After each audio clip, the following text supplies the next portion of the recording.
In today's app chat, the word of new operating system for some of the top-selling mobile devices has us wondering just what will iOS 8 do for us? Well, we're going to ask e-business consultant Francie Black. Good to have you back. Thank you. What did you discover? It's only been out in the public realm as far as just talk. Yeah, it's just talk. It's just an announcement at this point. It's coming out in the fall, but there are big changes coming, but they're all good. Oh, okay. And the sweet thing about Apple, and they've done an excellent job with this, the changes are, there's great changes, but it looks familiar, so they're enhancing what they have. So there's a whole suite of enhanced features, so things that you're familiar with, but they're adding functionality, and then a whole bunch of new features, and we're going to do some highlights of both of those. Wonderful. All right, so a quick, easy one. Multitasking's been around for a long time, but now within multitasking, if you bring it up, your favorite contacts are there. So if you want to do one touch to call them or to text them, you can do it very, very quickly through multitasking. So that's an enhancement.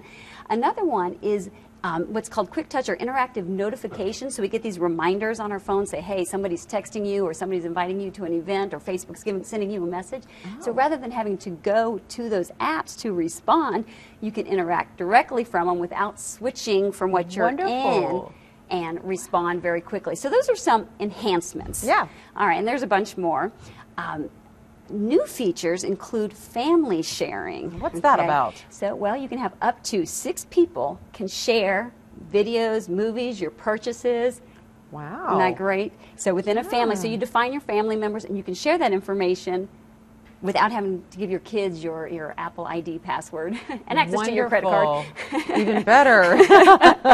So you can share your music and videos and so forth. Another thing that you can do within that is that you can have a family calendar, so everybody can add things to your family calendar, and you can send reminders to the entire family to be at a given event at a certain time. That's great. Yeah, and another family-friendly feature is that if you're traveling, you can actually share your location with your family and see your family location. So maybe you're in your New York City and you want to know what store they are or what block your kids are on, you can actually see that within Find My Family. That's a fantastic feature. That's neat. Now, another new feature is a health app, and it's a centralized storage location for all of your critical health information, your allergies, your blood pressure, whatever it is you're tracking. You can share this information with your healthcare provider, and it integrates with other apps as well, healthcare apps. So this is really neat. I think this area is going to continue to expand and grow drastically. So it's a central hub for that. Now with that, you're collaborating with other apps, and there's a whole bunch of app collaboration tools. So now if you want to edit in one app or capture a picture in one app, and then you want to edit it in another app, even on a different device,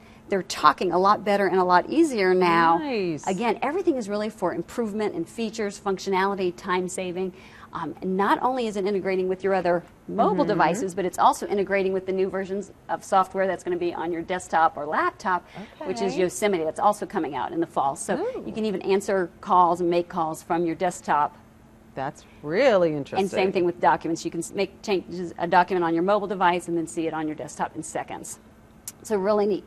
What all of this means, all of this functionality and integration with the Mac, the health information, there's keyboard options.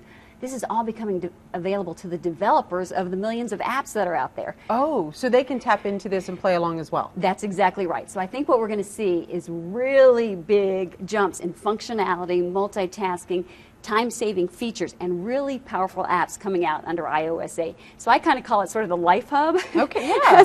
So it interacts greatly with your family, those events, what's happening with your business, and then on your mobile devices as well as your desktop. So I kind of see it as this hub of just extreme power in this device. Very interesting. Really neat. All in iOS 8. We'll be covering it a lot once it was released. And of course, we're always taking looks at what iOS has, what Apple has, what Android has. That's one of the great things we do with App Chat. What shall we talk about next week? I think we're going to talk about how to get some free pictures. And I thought that was great for summertime, taking shots. How do we get some free prints? I got an app for that. Oh, she's got an app for that. And if you want to find out more, go to checktime at WLOS.com. That's where you can sign up to get her free e-business newsletter to tell you all about these apps. Isn't this cool, Ingrid? Very cool. Life Hub. I like that branding there.